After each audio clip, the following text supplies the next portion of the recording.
Vamos a hablar sobre el procedimiento de validación cruzada, que es algo que siempre, pero siempre tenemos que hacer cuando construimos un modelo usando regresión. Entonces la validación cruzada consiste en lo siguiente. Vamos a tener nuestros datos de la variable que queremos predecir, la variable dependiente y vamos a tener varias muestras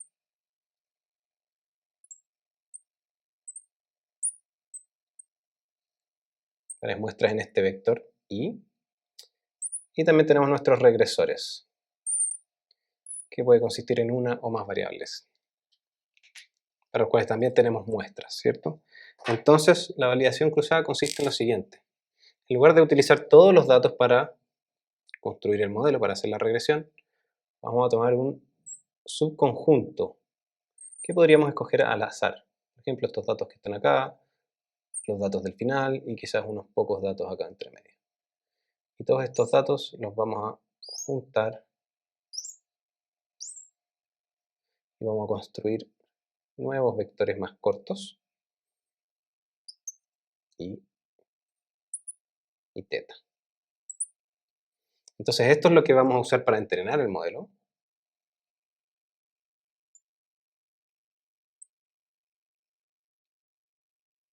Entrenamiento. Entonces este es nuestro set de datos de entrenamiento y el resto, todos estos datos que sobran, los vamos a utilizar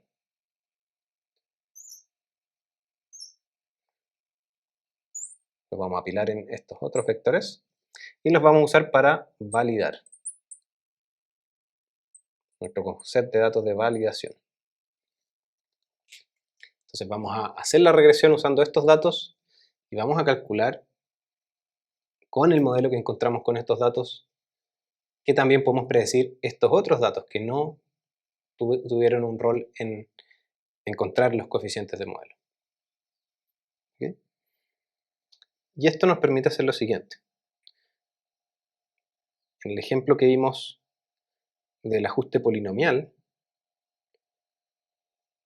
no teníamos estos datos.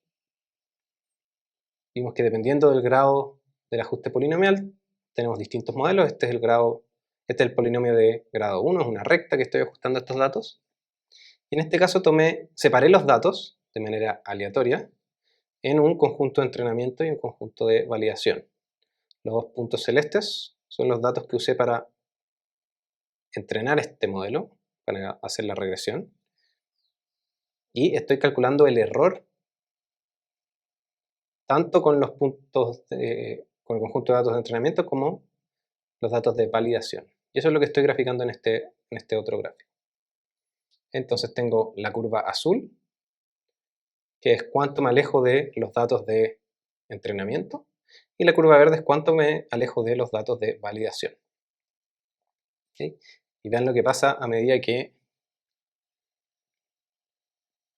aumento la complejidad del modelo, que en este caso es el grado del polinomio que estoy usando para este ajuste polinomial. ¿Ok? Vean cómo el error baja rápidamente.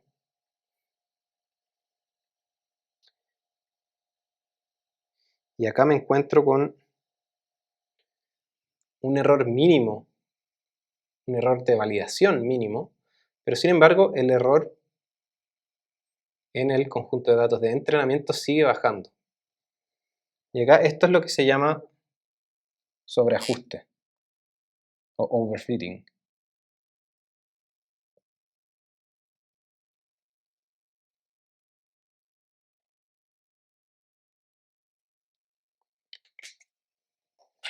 Eso es lo que ocurre en esta parte de acá abajo.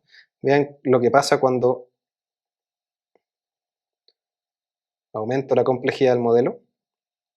Comienzo a disminuir el error con los datos de entrenamiento, pero es porque empiezo a ajustar el ruido que existe en los datos de entrenamiento en lugar de las tendencias subyacentes. Y eso lo puedo diferenciar, puedo distinguir que está ocurriendo eso viendo el error con los datos de validación, porque el ruido no es el mismo en ambos conjuntos de datos. ¿Okay? Por ejemplo, Por lo tanto, el error comienza a aumentar. Ya tengo un modelo que ajusta mejor los datos de entrenamiento, pero peor los datos de validación. Por lo tanto, en este caso yo me quedaría con el modelo más simple. En este caso es un polinomio de grado 6, creo que tiene el menor error con los datos de validación, antes de que comience a subir nuevamente el error. ¿Okay? Y usualmente lo que se hace es tomar datos de manera aleatoria, separar datos de entrenamiento y de validación de manera aleatoria, puede ser en una razón 70-30, depende del problema. Y vamos a repetir este proceso aleatorio muchas veces. Entonces vamos a encontrar un mejor modelo para los distintos casos y luego podemos hacer alguna especie de promedio entre los resultados que obtenemos en estas iteraciones de separar nuestros datos en un conjunto de entrenamiento y validación. Ahora, muy importante, para sistemas dinámicos,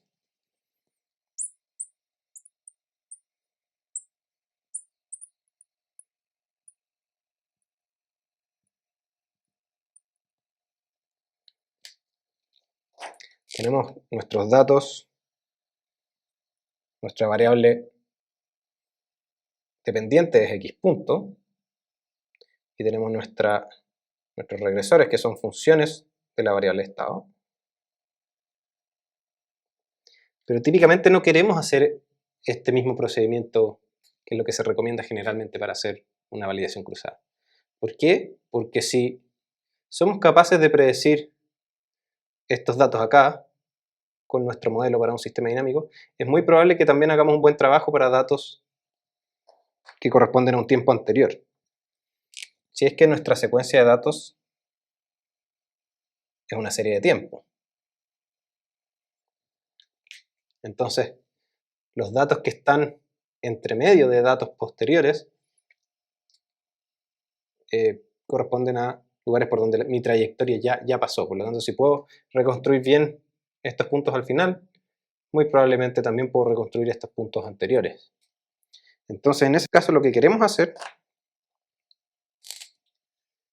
es tomar una primera parte, una secuencia temporal, como un conjunto de datos de entrenamiento.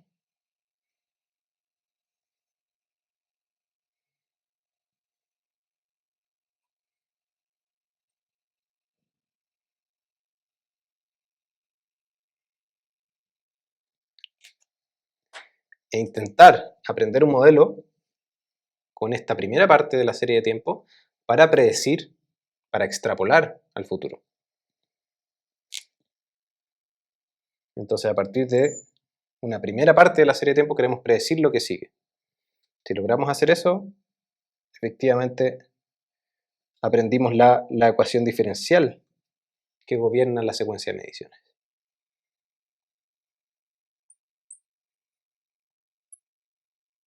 Otra alternativa puede ser tener datos que correspondan a trayectorias diferentes, es decir, datos que corresponden a transientes tomados que comienzan con condiciones iniciales diferentes. ¿Okay? Si tengo datos de condiciones iniciales diferentes o diferentes realizaciones del mismo experimento, entonces puedo usar un experimento para intentar validar prediciendo los resultados del otro experimento. ¿Ok?